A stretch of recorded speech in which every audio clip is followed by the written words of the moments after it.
मांडायला त्यांनी दिलेले आहेत। जवळपास आज 25-27 मुद्दे आपण आणि वरती अजून तुम्ही देताच आहात। चांगली गोष्ट आहे अध्यक्ष महाराज, प्रत्येकाला आपल्या आपल्या मतदारसंघातले प्रश्न मांडता येतात, तो आयुध आपण निर्माण करून दिलेला आहे। पण अध्यक्ष महाराज, आपल्याला लक्षात असेल की याची नोंद घेतली जात नाही। आमशा पाडवीने आता तो मगाशी त्यांनी तो मुद्दा मांडला, तो मी मागच्या अधिवेशनातही तो मुद्दा या ठिकाणी ऐकलेला आहे, त्याच्यावर कारवाई झाली नाही। सत्ता पक्षाचा आमदार आहे अध्यक्ष महाराज तुमचा तो, आणि अध्यक्ष महाराज या सभागृहामध्ये फक्त रील बनवण्यासाठी आम्हाला बोलायचं आहे असं सरकारचं मत असेल तर त्यांच्यासाठी लखलाभ आहे। आमच्या ज्योती गायकवाडांनी आता एक प्रश्न उपस्थित केला, त्यांनी सांगितलं की आम्हाला उत्तर तर द्या, औचित्यामध्ये उत्तर देता येत नाही पण लेखी उत्तर देण्याची परंपरा आहे।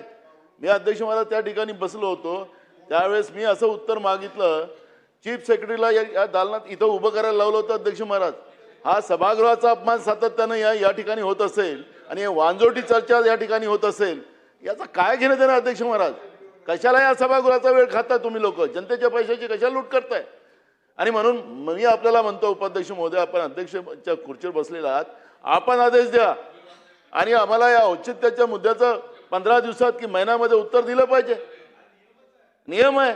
आणि या सभागृहात काय वांजोटी चर्चा करायची आहे? कशाला सभागृहात जनतेचे पैसे लुटायसाठी इथं सभागृह चालवत आहे? आणि म्हणून बघा अध्यक्ष महाराज, मगापासून तुम्हाला म्हणतो की माझा पॉईंट ऑफ ऑर्डर आहे, तुम्ही मला परवानगी देत नाही। अहो कशाला वांजोटी चर्चा करत इथं? आणि म्हणून अध्यक्ष महाराज याचं आपण दखल घ्या, अध्यक्ष महोदयाला सांगा या सभागृहाच्या भावना आहेत, हे माझा एकट्याच्या नाही आहेत। मुंगटीवर साहेब तुम्ही सांगा नियमानं चालतंय, आणि हे काय चाललंय या सभागृहामध्ये? कोणाचा कोणावर दबाव नाही, कोणी आपल्या पद्धतीनं वागायचं, असं काय सभागृह चालतं काय? आम्हालाही 30 वर्ष झाली या सभागृहात, पण या असं वांजोटी चर्चा आम्ही या सभागृहात कधी पाहिली नाही। आणि हे सुधार करण्याची गरज आहे अध्यक्ष महाराज। जनतेच्या पैशाची लूट करायला आम्ही इथं आलेलो नाही आहे, त्यांना न्याय देण्यासाठी इथं आलेलो। आणि म्हणून तुम्ही याची दखल घ्या, हे सभागृहाचं मत आहे, एकट्या नाना पटोलेचं नाही। औचित्याचे मुद्दे सभागृहात मांडण्यात आल्यानंतर शासनाने त्याबाबत दखल घ्यावी। अध्यक्ष महोदय, अध्यक्ष महोदय, अध्यक्ष महोदय, सन्माननीय जे सदस्य मंत्री महोदय बोलतात, सन्माननीय आमचे ज्येष्ठ सदस्य नाना भाऊंनी जो मुद्दा मांडला, तर म्हणजे नाना भाऊ आपल्याला माहिती आहे की औचित्याची चर्चा असताना मुद्दे मांडताना त्याच्यावर आपण खुलासा करत नाही सभागृहामध्ये। हां, त्याची याची नोंद घेतलेली आहे।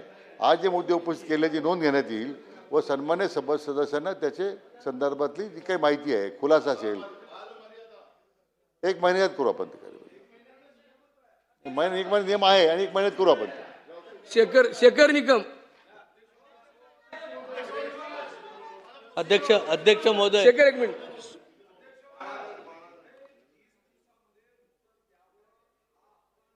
नियम घोषित केलाय, पण आता प्रश्न तो नाही आहे किती दिवसात द्यायचं। अध्यक्ष महाराज, अधिकारी आपण औचित्य इथं उपस्थित केल्यावर औचित्य भंग करतात, उत्तर देत नाही।